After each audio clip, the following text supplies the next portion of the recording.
What's up, everybody? This is Jay, and this video is the true life story of OG Mack, aka Omar Portee. Now, Omar Portee founded the United Blood Nation, and the United Blood Nation was the faction of Bloods on the East Coast of New York. Now, in this video, I'm going to recap his life, and then I'm going to break down some different things and key moments that led him to what became the leader of the United Blood Nation. Now, if you haven't already, please subscribe to the channel, bang that bell, sit back, relax. I'm going to break it down. Let's get into it. Now, in the 90s, a lot of black folks was trying to come together with black unity. We had the Million Man March in October of 95, and it seemed that a lot of the black community was trying to come together. Reverend Louis Farrakhan put together the Million Man March, and it seemed that things were looking in a positive direction for the black community for a moment. Because at the time of the march, black men were murdered at a rate 8 times higher than white men. By the next year, more black male high school dropouts were incarcerated than employed. It was hundreds in prison on Rikers Island in New York. Now, Rikers Island is an island in New York City that's actually a giant jail. The island has 9 to 10 jails on it, and it has some of the most violent criminals from New York City.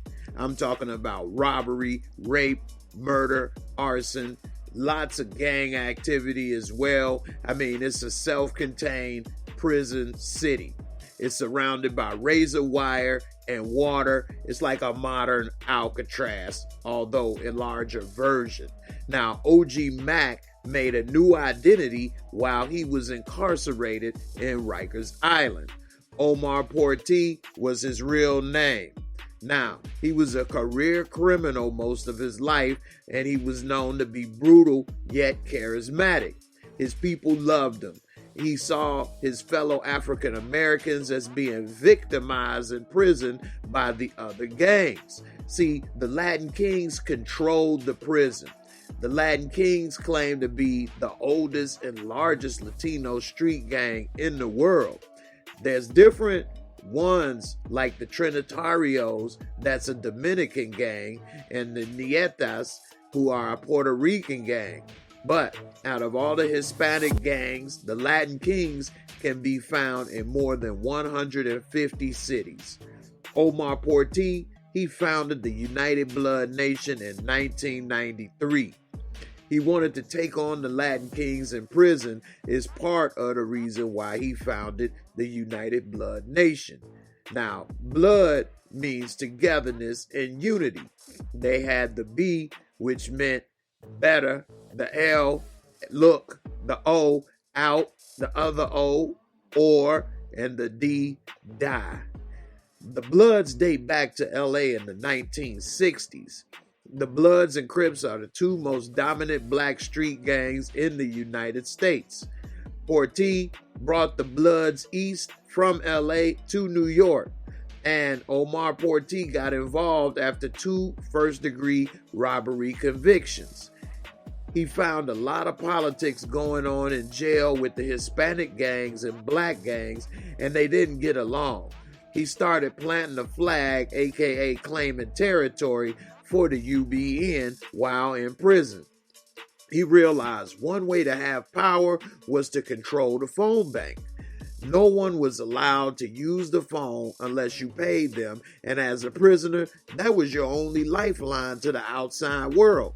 It was a big step to controlling the island. When you could control the phones, you basically run the show. In 1996, a year after the Million Man March, OG Mack began exacting punishment to anyone that broke his rules. It started with a wooden letter from a Scrabble game that was shaved down into a sharp blade weapon. He began to slash his victims in the face when they broke the rules as a way of punishment and intimidation, leaving his victims scarred for life. The wounds were so bad, they got the nickname Buck 50 because it usually took around 150 stitches to treat the wounds. These attacks were not random and was done with surgical precision, with wounds usually starting from the lip all the way to the ear. He makes his followers to do the same, and soon they begin to create weapons and use them in the same manner. Some inmates created weapons, some even snuck some in their glove box, aka rectum. Within a few months, Mack had a few hundred inmates and they began to control the prison with a population of nearly 10,000. This is when he changed his name from Omar Portee to OG Mack, with the OG standing for original gangster. They transformed from prey to predators and began to do to the Latin Kings what the Latin Kings used to do to them. Before long, the culture in prison began to spill out into the streets of New York. It began to spread like wildfire. At one point, it was like 10 to 15,000 Bloods in New York City. He became the godfather in little time. He was 21 when the film Boys in the Hood came out. Now, we all know about the Bloods and the Crips are the two most dominant gangs in LA, with name recognition like Coke and Pepsi. By the time the film Boys in the Hood came out, he had already been locked up in Rikers Island for 2 armed robberies and released. He found his identity on the other side of the country. He was born in the Bronx and raised by his grandmother. His parents were not in his life, and his grandma had a hard time controlling him, so she sent him away to his relatives in California. Unlike Trey from Boys in the Hood, though, Portee, while in California, could not resist the lure of the streets. While in Cali, he was exposed to the gang culture and learned more about the Bloods and became indoctrinated. He would later bring all that he learned back to New York City. See, the Bloods were originally formed in the 60s, and their motivation in the beginning back in the day was purely self-preservation. They were almost always on the defensive against the Crips, their rivals. The Bloods and the original Crip homies, as they were first known, were collections of street kids from South Central LA in the beginning. Most of the original members were under 17 years old. OG Stutterbox is an OG from the era of the late 70s to the end of the 90s. He said that a triple OG title is a form of respect. It comes from repping your street or set. It all originally was done to go against systemic racism and poverty, but ultimately turned to clashes with rival gangs and making money. In the beginning, it was groups of kids coming together from dysfunctional homes to feel a part of something and to have each other's back, because that was something they didn't have. Now, they defended each other, and if one set was weakened and short on soldiers, they would go reinforce that set with soldiers to help. By 1978, there were around 45 Crip sets compared to just 15 sets to the Bloods, and they were badly outnumbered.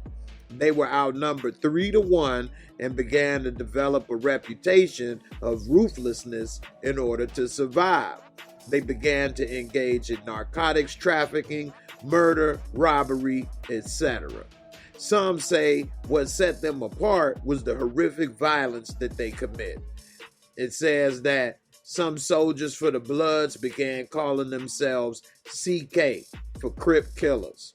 In 1991, the year that Boys in the Hood came out, it was a record 771 gang-related killings in Los Angeles. Portee was in Los Angeles during that exact same time, taking all this in from the Bloods' perspective. A year after his grandma sent him to Cali, he came back to the Bronx, and while there, attempts to kill a rival gang member, but was unsuccessful. By this time, he had already had the gangster lifestyle in his DNA. He saw the Bloods as a brand that needed expansion and not just be a West Coast thing. He started out locally and built with his local crew, the 183 Jerome in the Bronx, or 1-8 Trey. He formed the 1-8 Trey gang. He might have thought of the name from his time in South Central, because one of the oldest sets of Crips is the 8 Trey, dating back to the 70s. Out west, you're born into a gang based on where you live and your parents. He wanted the exact same thing in New York. People wanted it as well.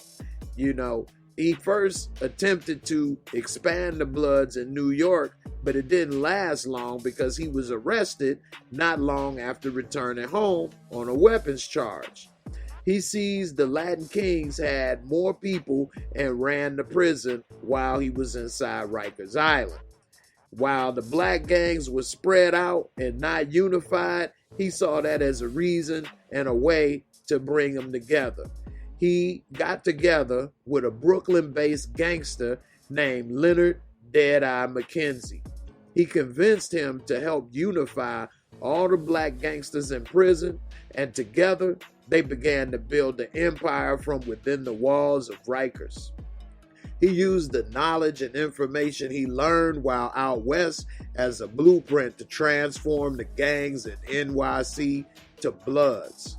See, in 1988, Omar Portee was a 19-year-old from the Bronx facing first-degree robbery charges. Ironically, during the same time, a movie came out that would eventually represent his life called Colors. It was about the Bloods and Crips in LA. After his prison stint, he went to LA and began to live the actual life himself.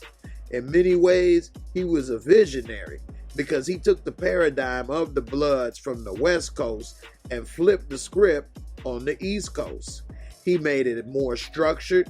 He figured out when you control the inside, you can control the outside. In the summer of '93, he began to answer only to OG Mack. The OG is a title given when you're instrumental in starting a gang or bringing people together, or just down individual that handles business, or even someone that used to do that stuff and is older and has a lot of wisdom. It's a term of respect. When OG Mack got with Deadeye McKenzie in prison, they realized it was power in numbers. Allegedly, Deadeye got his name from his cloudy right pupil he received while living a life of crime. He was originally a member of the G-Shine gang in Brooklyn. By age 25, he had been arrested 11 times, 3 times for robbery, a gun charge, 2 assaults, and a murder. While in prison, he became OG Deadeye, and Portee became OG Mack. They became the leaders of the UBN, United Blood Nation. They began to unify individual African American criminal groups inside the prison, and the birth of the nation was officially July 16, 1993. The two OGs called a meeting in building G73 on Rikers Island, and OG Mack convinces everyone that they could achieve miracles if they worked together. OG Mack then writes the UBN Bible called the 31. It had their rules as well as commandments, such as we will have no snitches and we will have no rapists. Never discuss our issues with outsiders, and then they began to reshape the prisons. They decided to tie a red bandana around the phones and realized that if anyone got out of line, they would get $1.50. They called their disciplinary cell the Bing for Bing Cherry. He called his goons his dogs, DAWG, and he would release his dogs on people if they got out of line. They were not allowed to have tats, so they used a cigarette to burn 3 marks, and they called them dog paws. They began to win against the Latin Kings, and they formed their own sign language so guards didn't know what they were doing and what attacks they were planning. In 1994, after 18 months in Rikers, stabbings and slashings increased to 1,100 a year. The word about the UBN began to spill out on the streets, and his numbers grew very fast. Most cops never thought this could happen in New York City. He was doing all this from inside the prison of Rikers Island. And then he got out. In 1999, he was released, and by this time, he was OG Mack, the leader of the UBN. He was like an underworld politician in how he operated, and he returned home to his original set, the 1A Tray in the Bronx. He had a camera and begins to interview people and ask questions he deemed only true bloods would know. He quizzes them on the rules from the 31, and a lot of folks that didn't know the rules, he would send his OGs out to pass out $150s. He created an empire in just a couple years. He had a strong ability to bring people together and to lead. He made people commit crimes in order to get initiated, as well as get beat in for 31 seconds. They call it blood in and blood out. It meant you had to spill blood to get in, and you had to spill blood to get out, aka death. When they got blood in, they had to buy the 31. Lots of tats with the 5-point star began to emerge, and each point represented the 5 points of knowledge: body, unity, love, lust, and soul.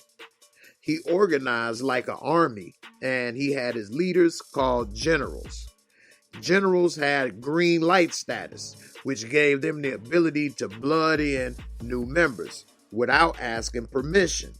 It helped them to grow fast, but they were still under OG Mack, and it gave the generals a lot of power as well.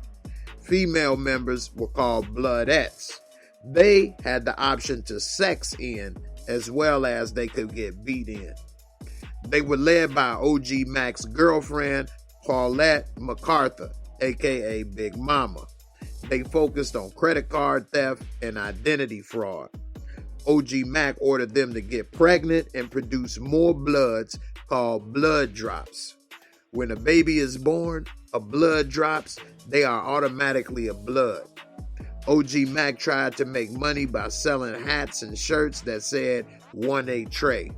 He tried to rap and create a rap DVD, and he tried to make a life story and sell it, but neither were very successful. The UBN began to expand down the East Coast to Maryland, North Carolina, as well as Florida. Crime from credit card fraud to murder had UBN's name all over it. Something that started in Rikers Island was now in 7 to 8 states in just a few years. Cops began surveillance on them. They decided they wanted to cut the head off the organization, and by the year 2000, the UBN was a monster, and the FBI was now involved and ready to try to take them down. In the summer of 2000, for federal racketeering charges, the FBI had their eye all over the UBN. OG Mack was a leader and made people feel a part of something, and the feds used that against him. They decided to hit him with federal RICO charges, Racketeering Influence and Corrupt Organization Act. It was originally for organized crime, and it was rare for gangs. RICO allowed cops to get leaders for acts committed by their underlings. The cops began to look for informants and had around 30 people they were watching. Each person they had to review their criminal history, and it kept them very busy. OG Mack came out in a New York Times interview and claimed that they were the new Black Panthers and they were about doing good for the hood. He tried to change the image of the Bloods. The cops didn't buy it though. The investigation revealed that he was the actual shot caller and leader of the UBN, and he was tied to many crimes. In the spring of 2001, under sealed indictment in a grand jury, they indicted OG Mack and 14 members with 31 criminal acts. The number of counts matched the number of rules, coincidentally. The feds arrested all their targets at the same time and used an informant to set him up. They know who everyone was and where they stayed, and they had an open investigation for over a 2-year period. They had the informant set him up on his birthday. They had the informant bring him to a party, and the informant told him there would be women, weed, drinks, etc. And the law had around 200 people waiting for him once he arrived. When he was arrested, he was cool as ice and didn't want to talk to them and said, "Do what you gotta do." He was sent to Rikers Island, but this time he was put in solitary. The cops were on a fast track to put him away, and then 9/11 happened. Everything grinded to a halt. The feds eventually picked up the case again in the spring of 2002, and by then, more people flipped and the cops had a lot more evidence against him. His trial lasted 2 months. He would laugh and talk in his lawyer's ear often during the trial, and it seemed that he wasn't taking it too serious. He was facing weapons charges, racketeering, conspiracy to commit murder, and conspiracy to distribute crack cocaine. He was eventually found guilty on all charges, and at his sentencing, he told the judge that she was like a doctor who could save his life, but instead, she gave him 60 years, which is almost life. He was shell-shocked at the time, and he was sent to Florence, Colorado Supermax prison, right in the middle of where he started in LA and where he ended in New York. Colorado is a Supermax prison where some of the most violent prisoners in the U.S. are sent. Now, he sits between where he started and ended with 60 years to think about that journey and how he ended up where he is. Cops eventually went to the old 1A trade neighborhood and put up papers and posters showing how much time he got and said that they would get the same fate if they follow in the path of Omar Portee. Well, that's the end of the Omar Portee story. What do you think about that? It's amazing some of the talent that people have and how it's misused. It's unfortunate that he wasn't able to use his charismatic leadership skills and the ability to bring people together to do more positive in this world and in his life. In the end, it's unfortunate to see another person with extreme talents use it and waste it and end up either dead or in jail.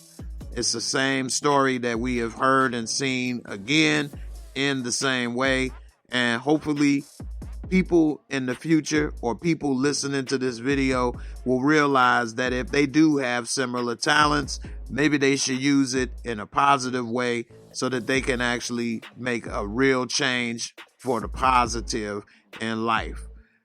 In the end, I think that this man had a lot of God-given ability to bring people together, and it's unfortunate that he wasn't using it in a positive manner where it could have really made long-lasting change in this world.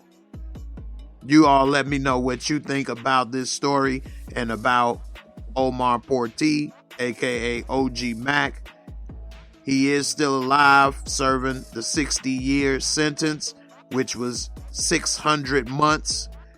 And what do you think about people like him? I know it's a similar story. I'm interested in your comments. Thanks for watching, and I'll see y'all on the next one. Peace. Thanks for watching. I hope you enjoyed the video. Please hit that like, subscribe, bang that bell, and I'll catch you on the next one. Peace.